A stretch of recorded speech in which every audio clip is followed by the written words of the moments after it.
réduisons notre train de vie de l'État. Que notre État réduise le train de vie, qu'on arrête de parler. Moi, je suis fatigué de parler.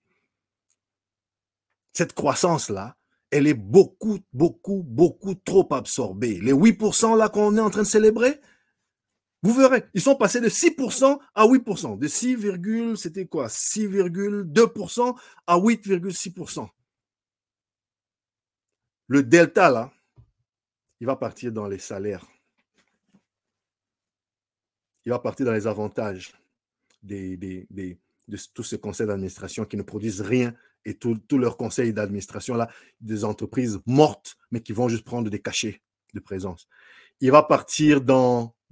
Il y aura encore, j'espère que non, que Dieu nous en préserve, d'autres augmentations des salaires des députés parce qu'apparemment, eux, ils ont tellement de travail, ils ont tellement de pauvreté à aller résoudre. On a un pays qui est tellement atypique que quand il y a un enterrement au quartier, c'est le député qui paye. Quand il y a un pont à réparer au village, c'est le député qui paye. Donc, ça justifie les 21 000 $, voire plus si affinité. Qui sommes-nous pour discuter parce que c'est comme ça. Donc, vous verrez, il y aura d'autres augmentations qui vont partir là-bas. Ils vont partir dans les cachets des conseils d'administration.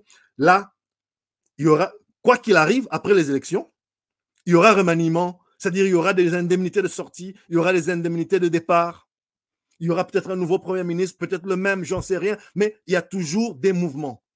L'installation, là, c'est des millions qui vont sortir, voire des milliards. Au bout du compte, on sera ici, en 2024, en train de commenter la croissance de 2023, qui aura probablement été encore assez bonne parce que les cours des matières premières seront restés assez hauts. Résultat, pour le quotidien des Congolais, on n'aura rien fait. On n'aura rien réalisé. Voilà un peu le cycle, le cercle vicieux, l'engrenage mortel dans lequel nous sommes empêtrés, nous, Congolais. Comment en sortir? Comment en sortir, les amis? L'État a des instruments. ANADEC, Agence nationale de développement de l'entrepreneuriat congolais. FOGEC, Fonds de garantie de l'entrepreneuriat congolais. ARSP, Autorité de régulation de la sous-traitance du secteur privé. FPI, Fonds de promotion de l'industrie. Et ça, ce n'est qu'un échantillon. Parce qu'on dit l'État. Ce n'est pas l'État qui va venir ouvrir des entreprises. Mais l'État a des outils, comme ceux que vous voyez ici, et d'autres encore, pour créer le fameux environnement.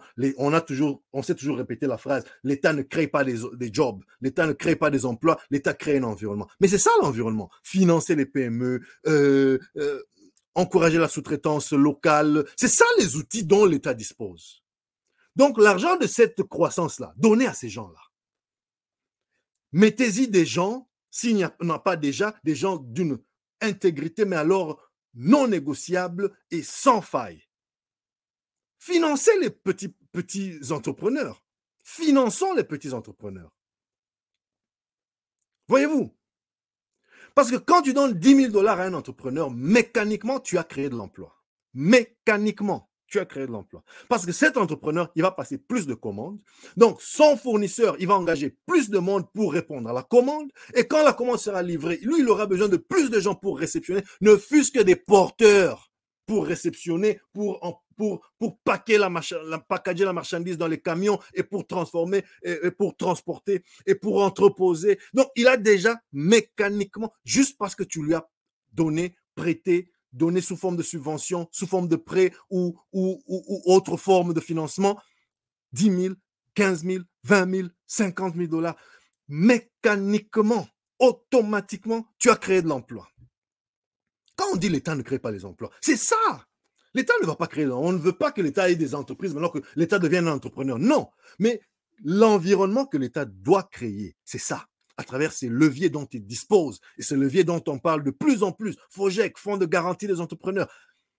Dites-moi, qu'est-ce que vous en savez? Est-ce que ça marche? Comment ça marche? Est-ce que c'est encore une autre clique népotique où c'est toujours les mêmes, les neveux et cousins de tels qui s'enrichissent et qui gagnent les contrats? Ou vous sentez qu'il y a de la méritocratie? Moi, j'espère qu'il y a de la méritocratie et j'espère qu'il y en aura encore plus. Je voulais vous laisser avec cette petite image, les amis, que notre État fasse un effort, que notre État subventionne les petites entreprises, que notre État ait des systèmes de prêts pour les petits entrepreneurs, pour qu'eux aussi respirent, pour qu'ils soient compétitifs et que les entrepreneurs aussi, chers entrepreneurs, devenons un peu sérieux. Je parle de vrais entrepreneurs parce qu'un entrepreneur, c'est quelqu'un qui a une vision, c'est quelqu'un qui a un problème dans la société à résoudre. C'est ça un entrepreneur. Ce n'est pas les entrepreneurs des palissades. Ce n'est pas les complexés, les gens qui ont grandi avec un complexe que moi, le premier 50 000 $ que je vais toucher dans ma vie, je dois acheter une Jeep. Ce n'est pas ça un entrepreneur. C'est pour ça que des fois, c'est bien d'avoir quand même un peu grandi dans... Tu vois la pauvreté infinie dans laquelle la plupart de nos compatriotes sont plongés. Ils grandissent avec ce complexe-là, ils se disent, il faut, allez, je dois aussi. Tu vois, donc tu es un entrepreneur, tu gagnes ton premier contrat, tu as ton premier prêt de 50 000 $.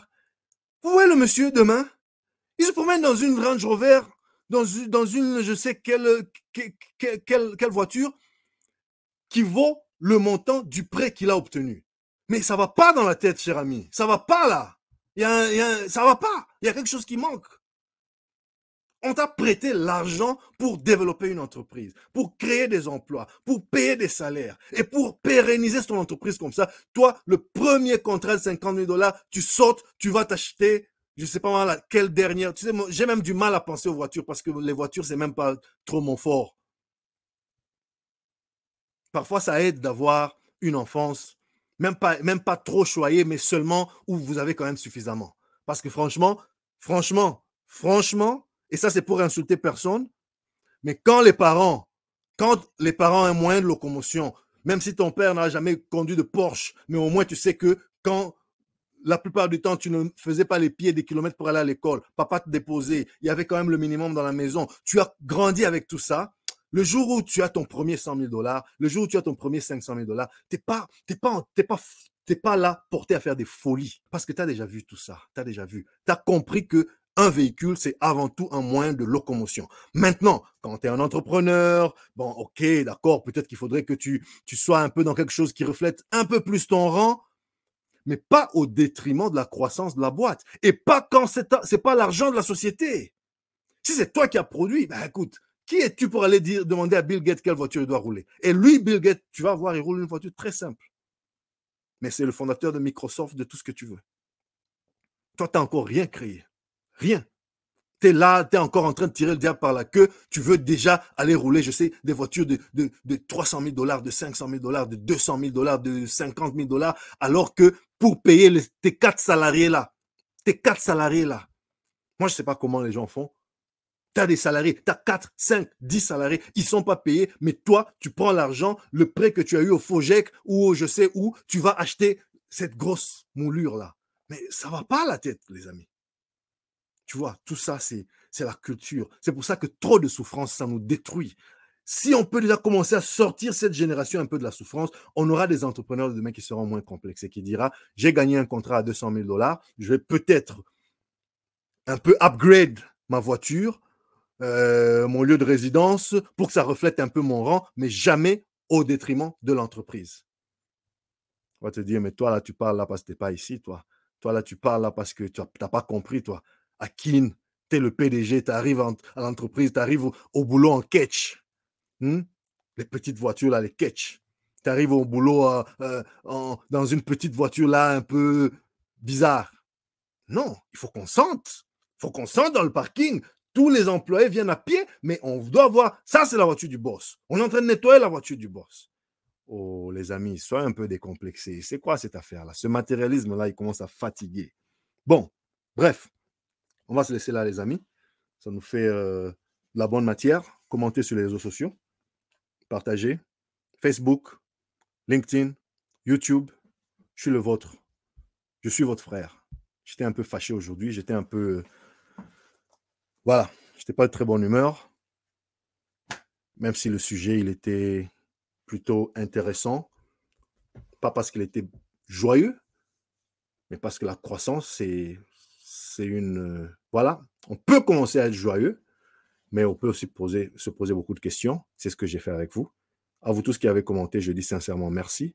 À vous tous qui vous abonnez, je dis sincèrement merci.